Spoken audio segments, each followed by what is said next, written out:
Bonjour à toutes et à tous. Merci pour la première partie du culte.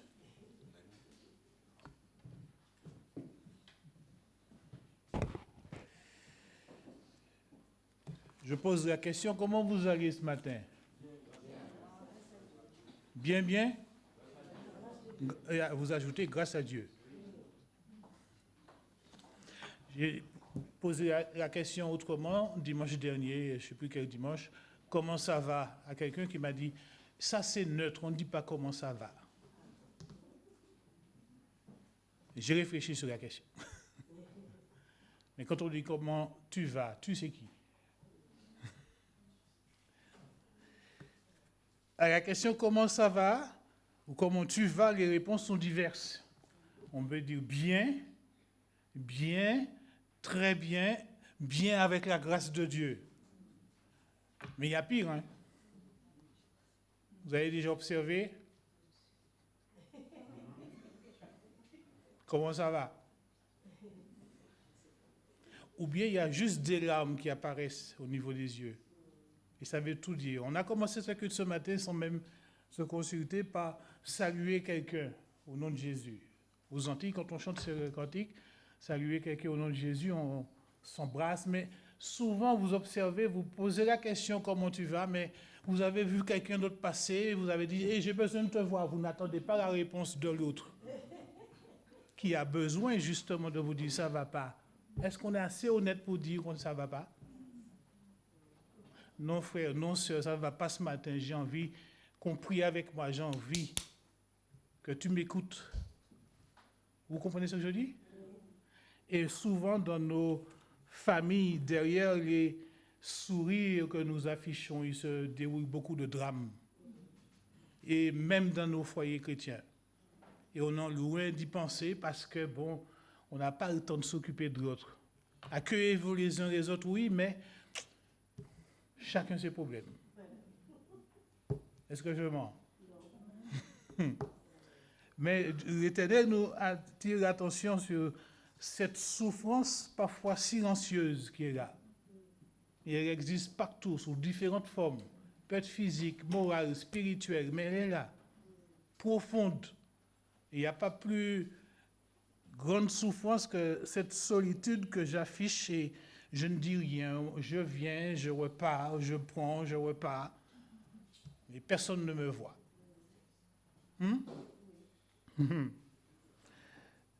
Et je répète, est-ce que nous avons suffisamment de cran, d'audace pour dire non, ça ne va pas?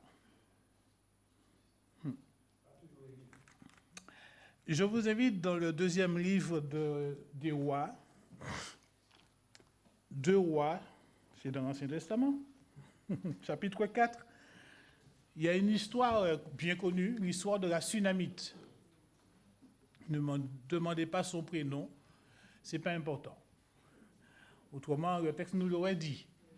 Et observez bien que le texte ne dit pas, l'auteur ne dit pas le nom de l'enfant, le nom du mari. C'est un peu comme la femme samaritaine, comme la femme de Sarepta. Il y a beaucoup d'anonymat. Pourquoi? Parce que ce n'est pas important, n'est-ce pas? Un long passage, 2 Rois, chapitre 4, à partir du verset 8. Je lirai dans la version La Colombe jusqu'au verset 37, parce que c'est une seule et unique histoire. Et il se passe un drame dans la vie d'une dame, cette Sunamite. Et ce matin, j'aimerais nous inviter à nous désolidariser de ce que nous appelons notre souffrance, notre douleur, notre maladie. Elle n'est pas à nous. Vous comprenez ce que je dis? Nous désolidariser de la douleur, de la souffrance, de la maladie. Celle qui s'est accrochée à nous comme une sangsue. C'est un mal.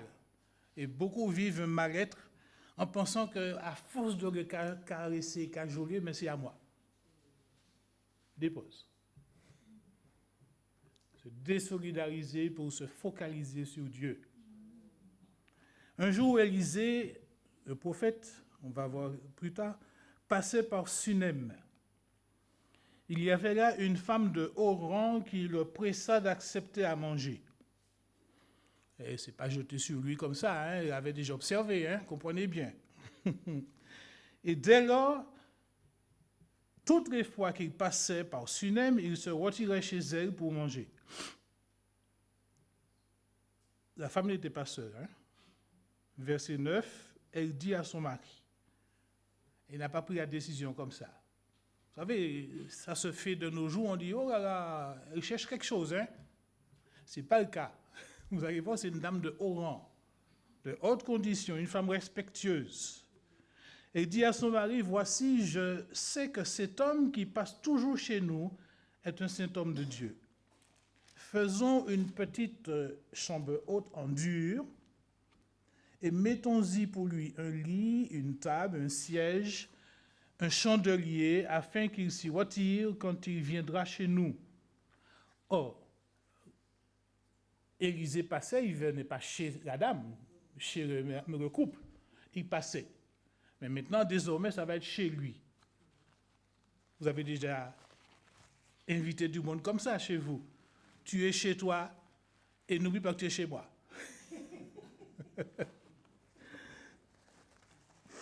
Pardon. Verset 11. Un jour, Élisée arriva là et il se retira dans la chambre haute et y coucha. Il dit à son jeune serviteur Géasi, appelle cette Sunamite. Géasi l'appela et elle se tint devant lui.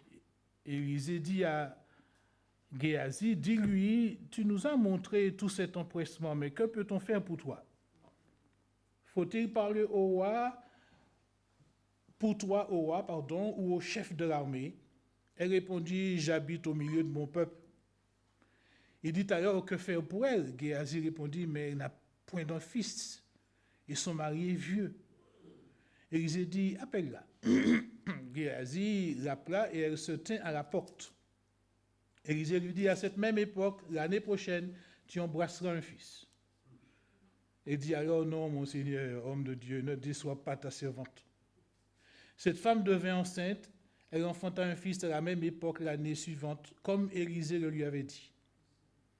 L'enfant grandit, et un jour qu'il était sorti vers son père auprès des moissonneurs, et il dit à son père, oh ma tête, ma tête. Et le père dit à son jeune serviteur, porte-le à sa mère. Le serviteur l'emporta et l'amena à sa mère. L'enfant resta sur les genoux de sa mère jusqu'à midi, puis il mourut. C'est terrible, hein? Verset 21. Elle monta, le coucha sur le lit de l'homme de Dieu. Elle n'alla pas dans sa chambre. Ferma la porte sur lui et sortit. Elle appela son mari et dit, envoie-moi, je te prie, un des jeunes serviteurs et une des ânesses. Je cours chez l'homme de Dieu. Pardon. Et je reviens. Et il dit, mais pourquoi vas-tu aujourd'hui chez lui? Ce n'est ni nouvelle lune, ni sabbat. Elle répondit, t'inquiète, tout va bien, tout baigne.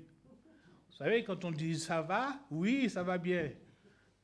C'est pas vrai, hein? Puis elle fit serrer l'ânesse et dit à son jeune serviteur, conduis-la et marche. Ne m'arrête pas en route sans que je ne te le dise. Elle partit donc et se rendit vers l'homme de Dieu sur le mont Carmel.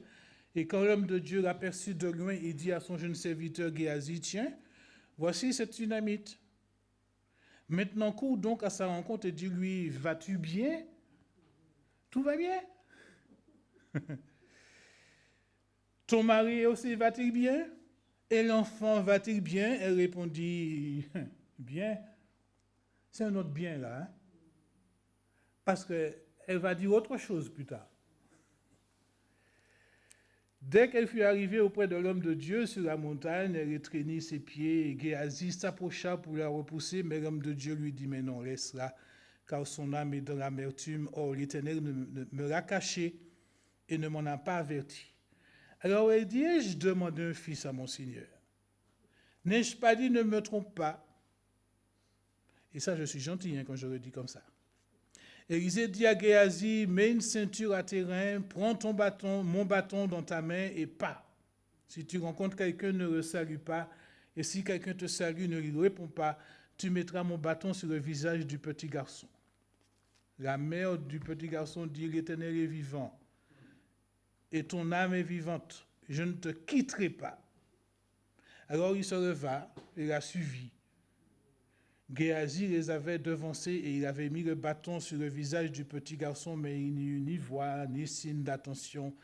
Il revint donc à la rencontre d'Élisée et le mit au courant en disant, le petit ne s'est pas réveillé. Il dort. Lorsqu'Élisée entra dans la maison, voici que le petit garçon était mort. Entre se réveiller et être mort, il y a un abîme, hein? Verset 33, Élisée entra, ferma la porte sur eux deux pour prier l'Éternel, c'est-à-dire lui et le petit. Il monta et se coucha sur l'enfant, il mit sa bouche sur la bouche, ses yeux sur ses yeux, ses mains sur ses mains. Il resta courbé sur lui et le corps de l'enfant se réchauffa. Ne demandez pas pourquoi il a fait ça. Élisée revint pour aller ça et là par la maison, puis remonta et se courba sur l'enfant. Alors le petit garçon éternua 7 fois, ouvrit les yeux. Élisée appela Géasi et dit, appelle cette Sunamite. Géasi l'appela et elle vint vers Élisée qui dit, prends ton fils. Elle alla se jeter à ses pieds, se prosterna contre elle, prit son fils et sortit. Vous aurez posé beaucoup de questions à Élisée, hein? Mais au lieu de crier à l'aide, mon fils est mort, elle fit quelque chose de très simple.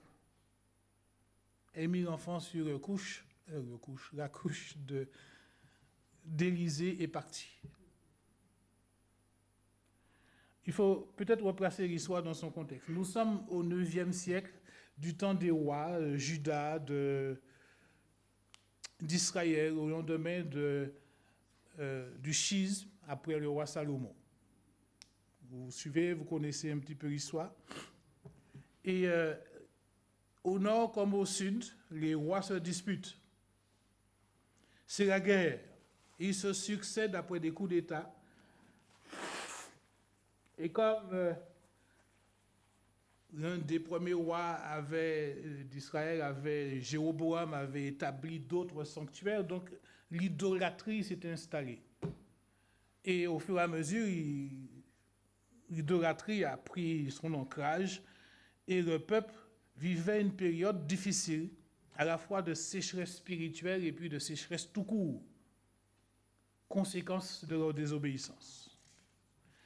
Et les prophètes qui se succédaient, Élie, Élisée, entre autres, étaient de grande classe, certes, parce qu'ils avaient possibilité d'entrer en présence du roi, à la cour du roi, souvenez-vous du prophète Ésaïe. Et ils avaient donc, j'ai envie de dire, mandat. Le mont Carmel, où demeurait Élisée, était connu pour ses nombreux sacrifices à Baal. Vous connaissez l'histoire avec Akab, Jézabel, Élie, si vous êtes des lecteurs de la Bible. Mais Sunem se trouvait à 32 km du mont Carmel. Donc c'est un passage obligé pour Élisée quand il allait dans la vallée du Jourdain, dans l'école des prophètes, si vous lisez l'histoire. Il y avait une école de prophètes qu'Élisée avait laissée et puis Élie, et Élisée avait pris la suite. C'est ainsi qu'on connaît un petit peu l'histoire de cette dame sunamite. Et c'est là qu'elle intervient. Elle dit, mais non, faire 60 km comme ça, aller-retour, je ne sais pas si vous imaginez, entre Créteil et où, je ne sais pas. Donc, il y a une pause. Et elle dit à son mari, observez que cette dame de grande classe ne prend pas de décision toute seule. Elle consulte son mari. Et son mari, d'accord avec elle, dit, OK, faisons une chambre haute. Le texte ne dit pas si cette femme était dans une grande souffrance. Nous savons au moins 3 choses. Elle était de Sunem, elle était distinguée, une grande dame, comme on dit aujourd'hui chez nous. Elle était probablement jeune parce qu'on fait une référence par rapport à son mari qui était vieux. Mais tout est relatif. Hein? Vous me regardez, vous dites, je suis jeune. Et pour d'autres, je suis vieux. N'est-ce pas? D'accord. Je ne vais pas vous demander où vous me classez. Mais à partir de là, on sait que c'est un couple qui fonctionnait. Il n'y a pas question d'âge. On sait une 4e chose de cette femme, elle n'avait pas de fils, elle n'avait pas d'enfant. Vous savez que c'est tout un honneur pour une femme d'être aimée, n'est-ce pas? Allô? Et de pouvoir un jour se dire, je me marie. J'ai une à la maison, tous les jours, elle nous répète ça, comme si on n'était pas au courant. Et puis, vient le jour où, enfin, elle découvre quelqu'un, un monsieur qui l'intéresse, et puis elle devient enceinte. Et l'enfant naît, vous savez, un enfant, ça apporte beaucoup de joie dans une maison, n'est-ce pas? Allô? Même quand l'enfant est insupportable, ça court partout, ça mange tout ce qu'il y a, ça casse tout. Mais c'est mon fils. J'ai connu un comme ça à 8 ans, il était terrible. Et son père m'a regardé, il m'a dit, j'étais pire quand j'étais jeune. Vous savez, le fruit ne tombe jamais trop loin de l'arbre. C'est ce qu'on dit. Chien pas qu'à faire chatte. D'accord. Mais un jour, l'enfant grandit et, comme dans notre texte, il est frappé par la maladie et il meurt. C'est terrible, hein? Dieu est celui qui donne et Dieu est celui qui reprend. Mais je connais un seul qui a pu dire ça. C'était Job. Et donc, même quand Dieu frappe comme ça, on dit, mais c'est pas possible. Et pourtant.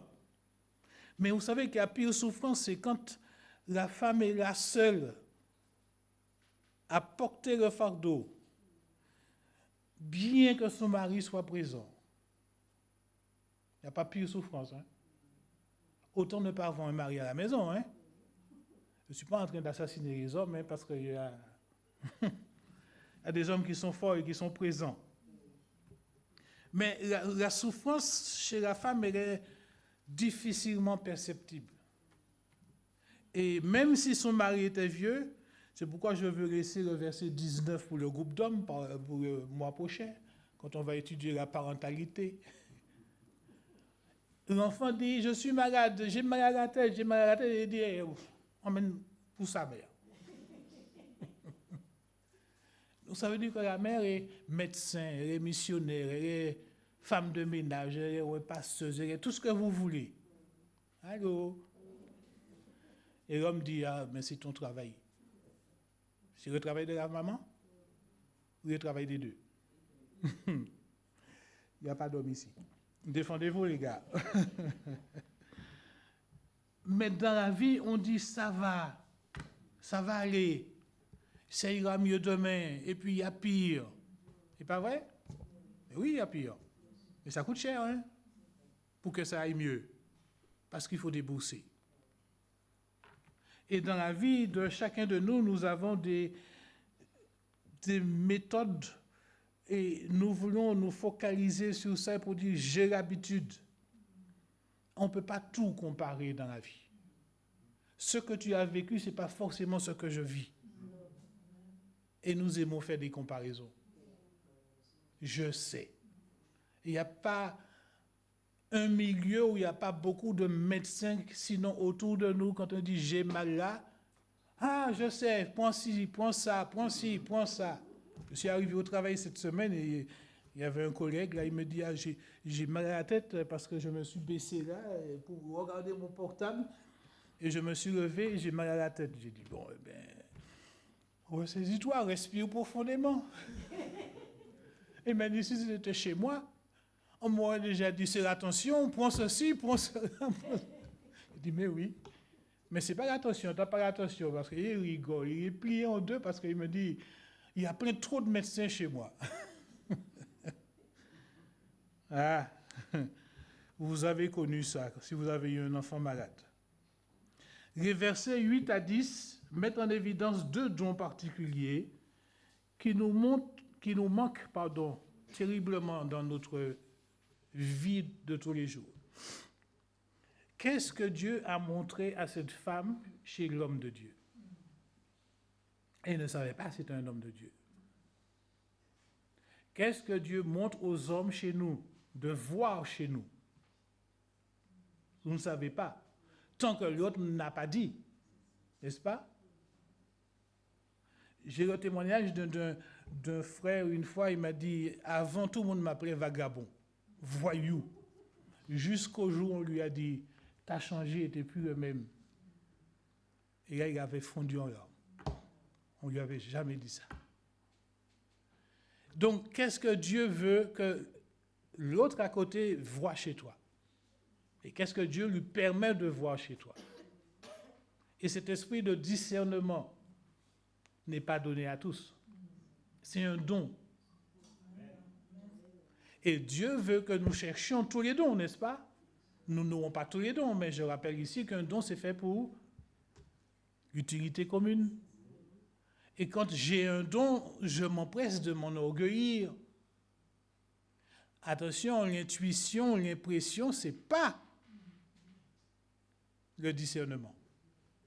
Parce que l'impression n'est pas réalité. Je peux me tromper. La femme ici ne s'était pas trompée, hein, parce que c'était bien un homme de Dieu. Et vous savez qu'aujourd'hui, de plus en plus, il y a des apôtres, des prophètes et de tous les hommes de Dieu qui se lèvent. Hein. Attention, tout ce qui brille n'est pas... C'est connu, mais on tombe dedans quand même. Deuxième don, c'est l'hospitalité. Cette femme, avec l'aide de son mari, l'appui de son mari, exerce l'hospitalité. Quelque chose qui a disparu chez nous. Ou peut-être qui n'a jamais existé. Pourquoi? J'ai déjà donné, merci. Vous n'avez jamais dit ça? Ouf! J'ai déjà assez donné. Parce qu'on a hébergé une personne qui nous a trahis, il paye pour tout le monde. Est-ce que Dieu dit ça? C'est quelque chose de délicat, je suis d'accord. Et ça m'est arrivé, ça vous est arrivé, et s'il fallait, comme dit Patricia, qu'il y ait des témoignages, on ne se partirait pas d'ici. Mais, comme on dit, chez chaudé, quand il est froid. Je ne fais plus ça, mais la Bible n'a pas dit qu'il ne faut plus faire ça. La Bible dit exercer l'hospitalité, et certains ont logé des anges. Mais tu ne sais pas ce que Dieu te permet de faire là, en hébergeant X, Y, Z. Mais bon, ce n'est pas donné à tout le monde. Le discernement et l'hospitalité devraient être propres aux chrétiens. Et nous constatons que ce sont les non-chrétiens qui exercent le plus ces choses-là autour de nous. Et qui nous le reprochent. Faut-il forcément attendre de la reconnaissance à chaque service rendu? Est-ce que la femme a demandé quelque chose? Est-ce qu'elle perturbait le prophète, l'homme de Dieu? Je ne pense pas. Mais le Seigneur dit, chaque fois que vous l'avez fait à l'un de ces petits, c'est à moi que vous l'avez fait. Donc faisons-le autant de fois que le Seigneur met sur notre cœur de le faire, n'est-ce pas?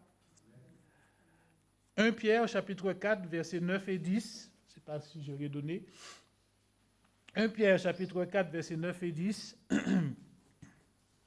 Je lis toujours dans la version La Colombe.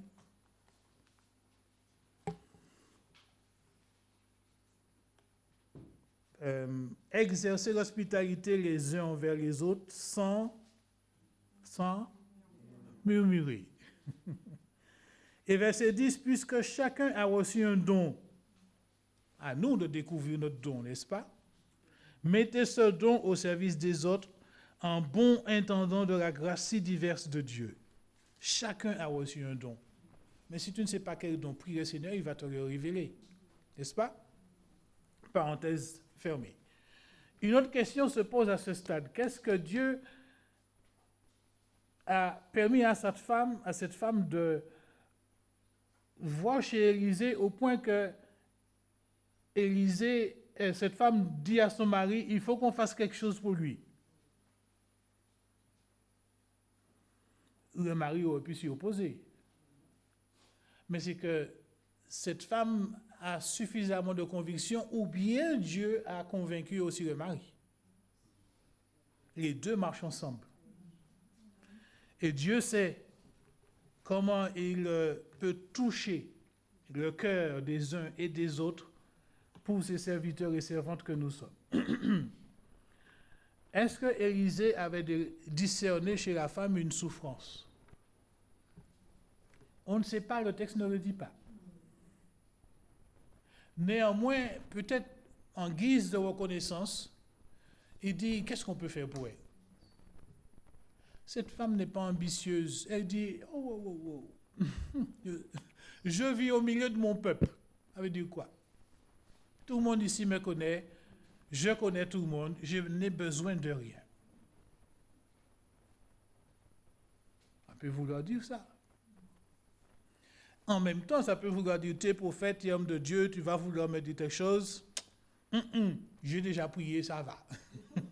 Et même Dieu, parfois, reste silencieux. On a jeûné, on a prié, mais on n'a rien reçu. Et puis là, je monte. Et puis c'est bon, là, mon mari est vieux de toute façon. Y a-t-il quelque chose qui soit impossible à Dieu? Allô? Est-ce que Dieu répond toujours à l'impossible par le possible?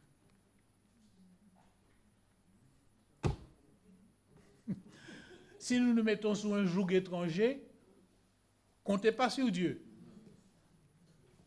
puisqu'il nous a donné un ordre, ou des ordres. Mais Élisée est en train de dire à cette femme, puisque Géasi révèle qu'elle n'a pas de fils, qu'elle n'a pas d'enfant, ok, c'est bon, j'ai trouvé, l'année prochaine à la même heure, tu vas enfanter. Tu vas tenir dans tes bras un fils. Et il dit, mais non. Il n'a pas dit, mais non frère, mais bon, mais non. Laisse tomber, ça va, j'ai déjà donné aussi, j'ai déjà prié, c'est pas possible. J'ai regardé dans l'histoire de la Bible, il y a au moins 7 naissances miraculeuses. Avec des maris qui étaient déjà fatigués et des épouses fatiguées aussi. Excepté Marie, mère de Jésus.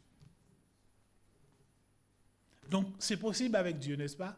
Rien n'est étonnant de sa part. Mais n'allons pas nous mettre sous un joug étranger pour dire que le Seigneur va rendre possible l'impossible. Seigneur, bénis ma bêtise.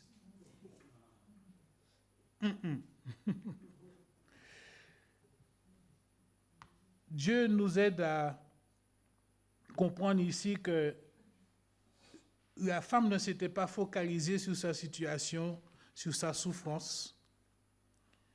Elle avait décidé de tout remettre entre les mains de Dieu, Seigneur, que ta volonté soit faite. Maintenant, l'occasion vient là et de manière inopportune et Élisée dit, l'année prochaine, tu vas porter un bébé. Elle ne s'était pas trompée, hein? Parce que c'est un vrai symptôme de Dieu. Tous les symptômes de Dieu n'apportent pas forcément de bonnes nouvelles et des promesses qui tiennent. C'est pourquoi il faut faire attention. L'évangile de la prospérité là et autres. On peut prospérer, mais quand même, restons dans les rails. L'homme dit, faut-il parler au roi? J'ai besoin de rien. Ne te fatigue pas.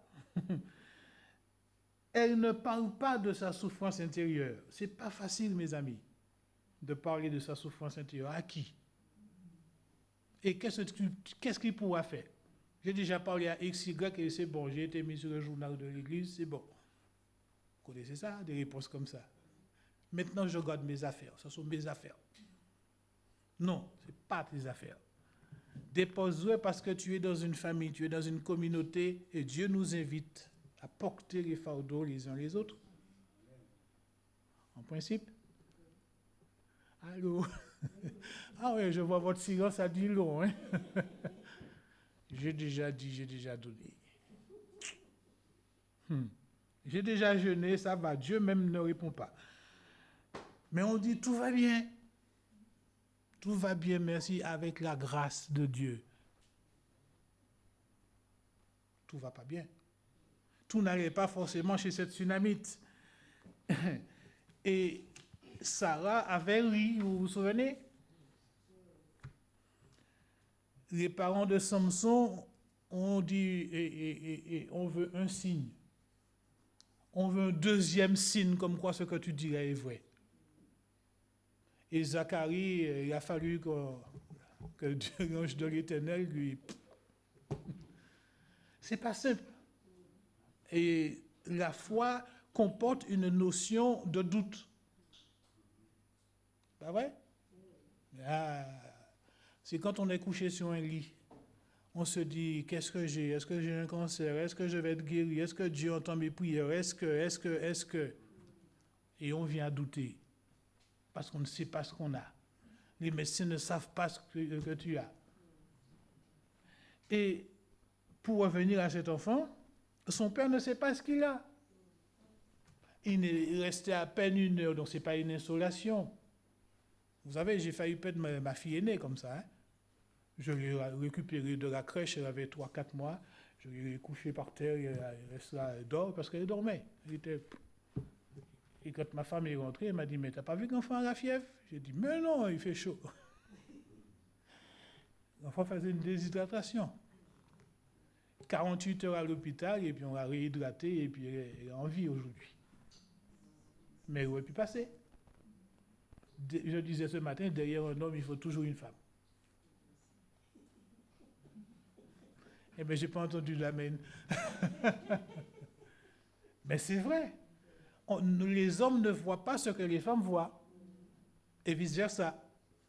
Mais Dieu nous invite à collaborer, à dialoguer, à lui faire confiance. Dieu peut rendre possible l'impossible.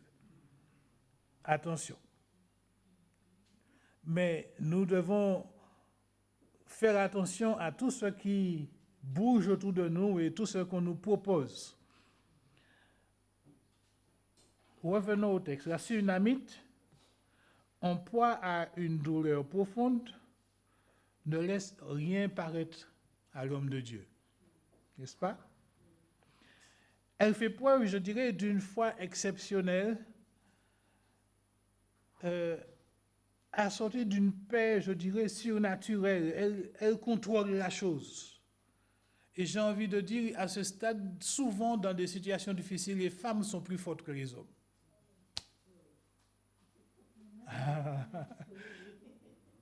Les femmes contrôlent, maîtrisent, là où les hommes paniquent. Ça dépend des situations.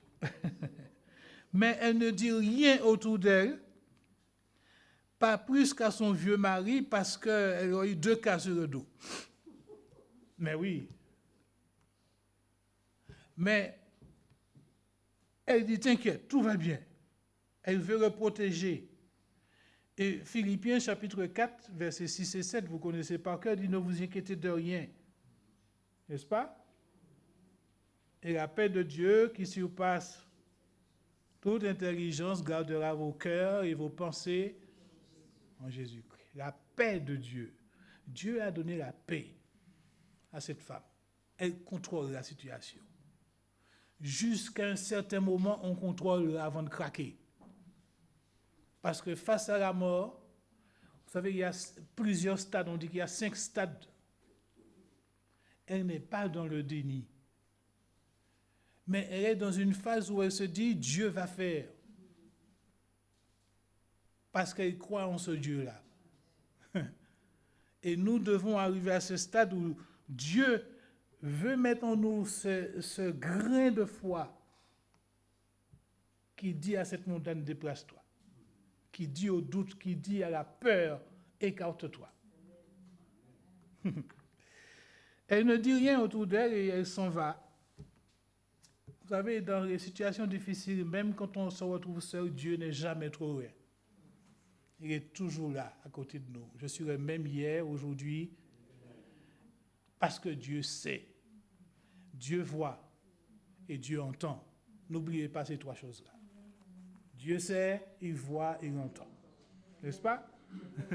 Et Dieu dit souvent, par la bouche de ses serviteurs, crois seulement. Deux mots.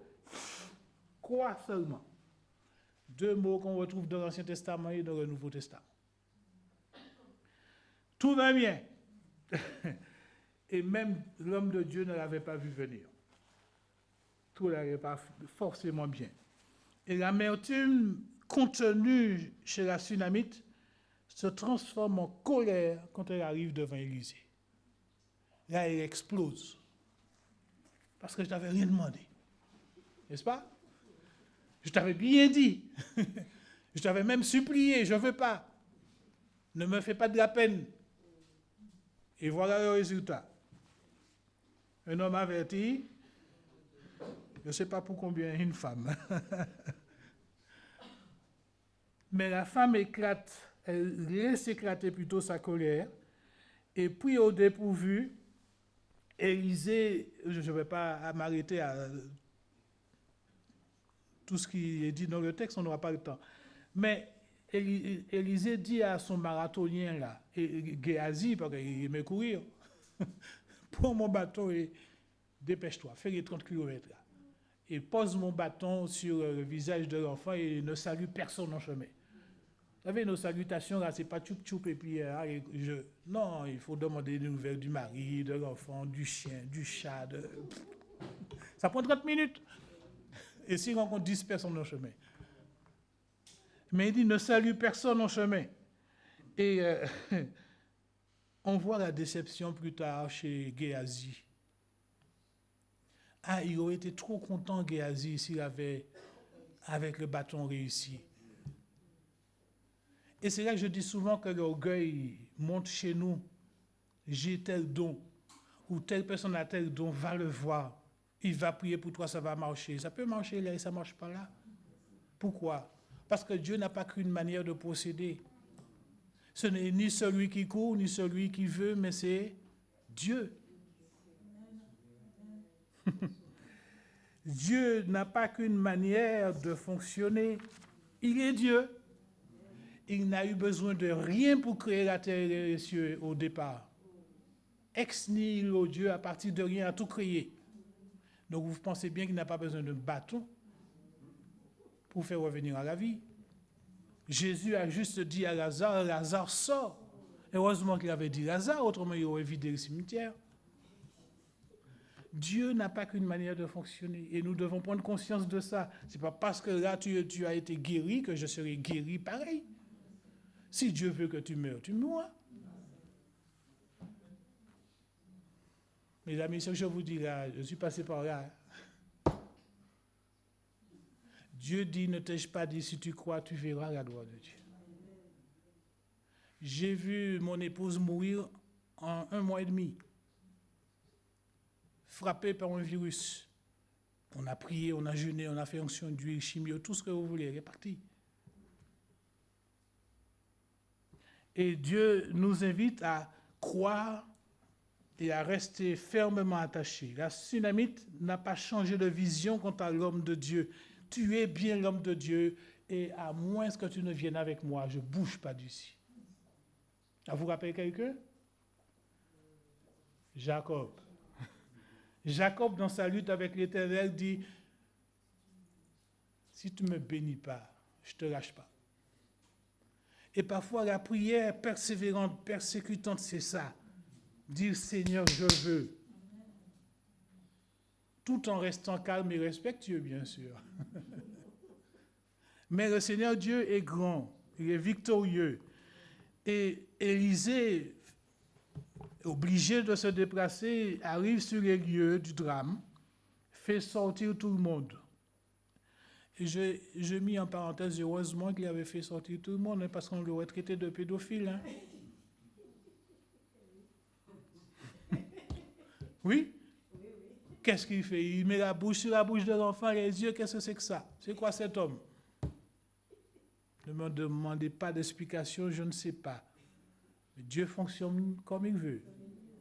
N'est-ce pas? Et il n'a même pas besoin de la présence de la mère. Parfois, une tierce personne peut gêner le fonctionnement d'une guérison. Ça panique, ça crie, ça touche. Il fait sortir tout le monde.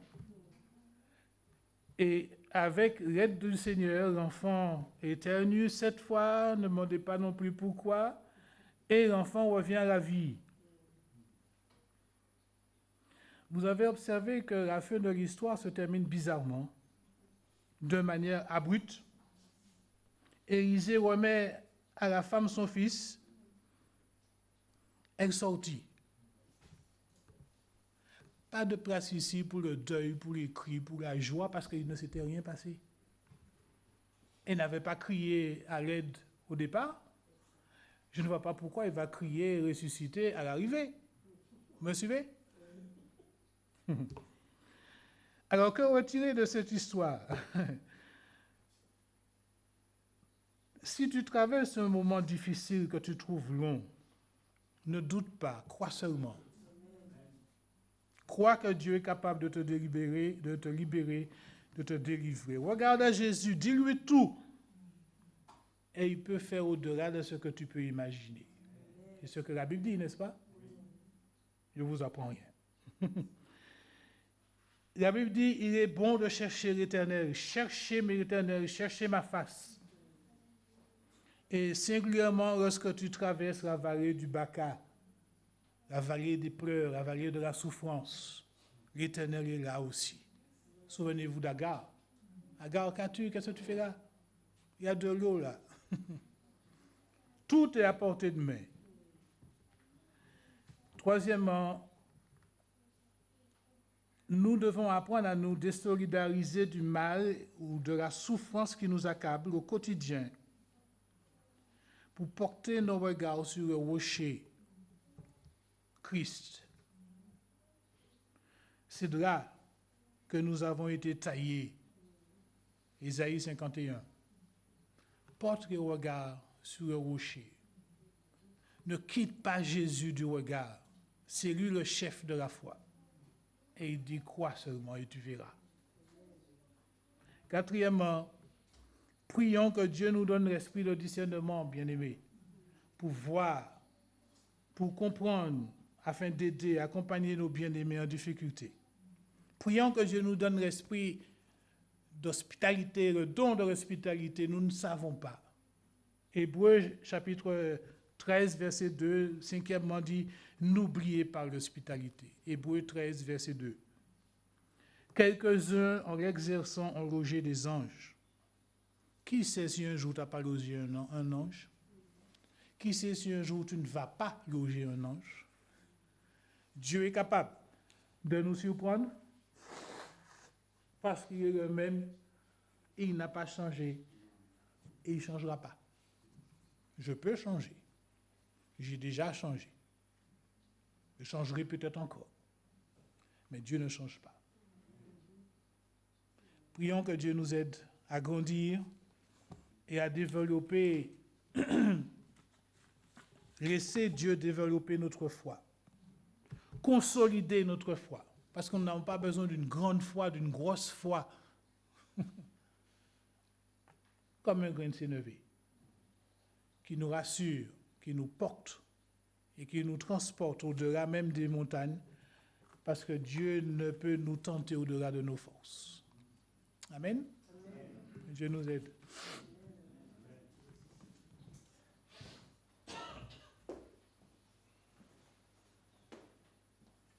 Recording stopped.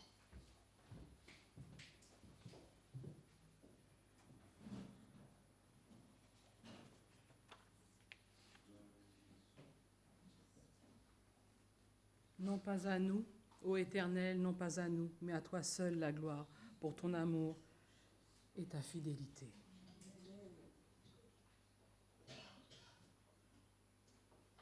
Merci Seigneur pour ton message et merci pour